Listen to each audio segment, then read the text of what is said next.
الوداد مقابله مهمه للوداد، مهمه المورال، مهمه تلعب على حتى الاخر رمق كيف كنقولوا، انتصار والانتظار.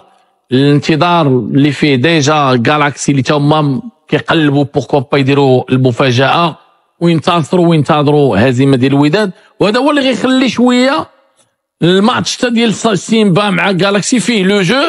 والماتش ديال الوداد مفروض ان تصر، سيرتو ان الوداد ربحوا في البطوله من بعد ربحوا جالاكسي خارج الميدان. انتصار اخر للوداد تشامبيونز ليغ يرجع لهم الهيبه ديالهم ويرجع لهم المورال اللاعبين ويرجعوا لسكه الانتصارات. الوداد ما عندهمش خيار، اولا ما عندهمش خيار باش انهم يخليوا الامل ديالهم كما قلتي انهم ينتظروا الا كانت النتيجه للصالح ديالهم في المباراه الاخرى باش انهم يتاهلوا. ثانيا باش يعودوا يسترجعوا يعني المعنويات ديالهم بعد ذلك النتائج، السلسله ديال النتائج السلبيه اللي كانت واللي دخلات يعني حتى الجماهير في واحد المرحله ديال الشك، وخلات اللاعبين يعني تحت الضغط ديال الانتقادات. هما يعني فوزي البنصراتي، وكنا شفنا شنو وقع من بعد المباراه ديال الهزيمه امام السوالم. فكنظن بان مباراه مهمه بزاف لفريق الوداد الرياضي، مجموعه من يعني النواحي، خصوصا انه الى انتصر وكانت نتيجه الصالح ديالو وتأهل، فغتكون واحد الخطوه مهمه ومهمه بزاف، لان صعيب على الوداد والوداديين انه الفريق ديالهم يخرج من دور المجموعات. 10 سنوات تقريبا دائما الوداد ربع دومي فينال، 3 ديال الفينالات، 2 ديال الالقاب، فكتولف واحد الاجواء وكتولي عندك واحد الثقافه ديال ان الفريق ديالك ما يمكنش تناقشوا انه غيخرج من دور ديال المجموعات. كرة القدم هي هذه كتجي بعض المرات مرحله ديال الفراغ كيمر منها اي فريق وما كيخليش انه يواصل المسار ديالو كيف ما كيكون، ولكن هذا ما كيعنيش بان باقى الحظوظ عند الوداد الرياضي، ما كيهموش اشنو غتكون في النتيجه ديال المباراه الاخرى. اللي كيهمو بعدا هو ينتصر، يدير اللي عليه باش انه ينتصر بعد ما استرجعوا اللاعبين الثقه وجاوا بانتصار مهم من بوتسوانا. كيبقى لهم انهم هنا خصهم يزكيو هذا الانتصار بانتصار اخر، وانا دا كيشوفوا النتيجه ديال المباراه الاخرى. بمعنى ما خصهمش يكون داك الاحباط ديال راه التاهل ديالنا ماشي بيدينا، وي ماشي بيديك، ولكن انتصر بعد انت دير اللي عليك، واكد بانك استرجعتي يعني الثقه والمكانه ديالك ويعني والمستوى المعهود عليك افريقيا. وانا داك غنشوفوا واش غتكون النتيجه المباراه الاخرى غتلعب لصالح الوداد انه يتاهل او لا غادي يخرج، وحتى الانتصار غيعطيهم بعدا غير معنويا انك تخرج وانت منتصر، ماشي بحال تخرج وانت منهزم او لا تخرج وانت ما يعني متديل ديال المجموعه.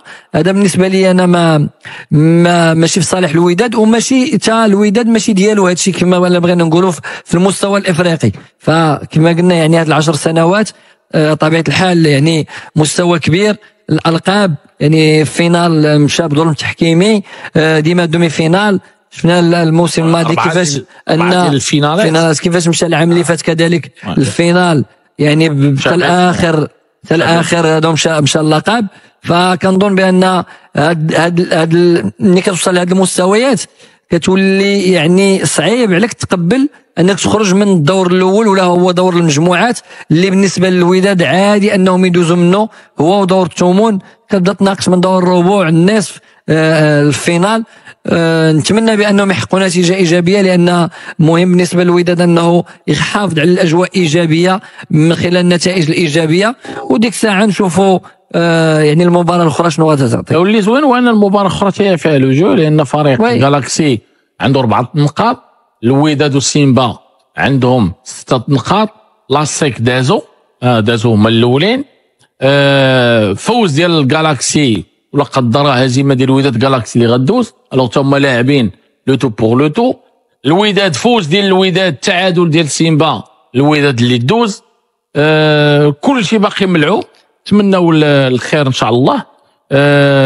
فريق الوداد البيضاوي المقابله مهمه لان ضيع بزاف ديال النقاط، خصوصا الهزيمه مع جالاكسي في الماتش الاول، الهزيمه مع سيمبا، الهزيمه مع لاسيك. 3 ديال الهزائم كانت صعيبه، بعد 2 ديال الانتصارات مهمه جدا لفريق الوداد البيضاوي.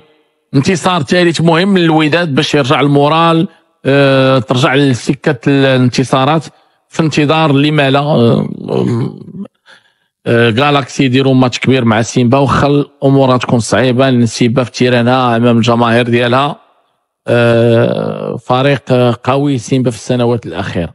نتمنوا الخير ان شاء الله.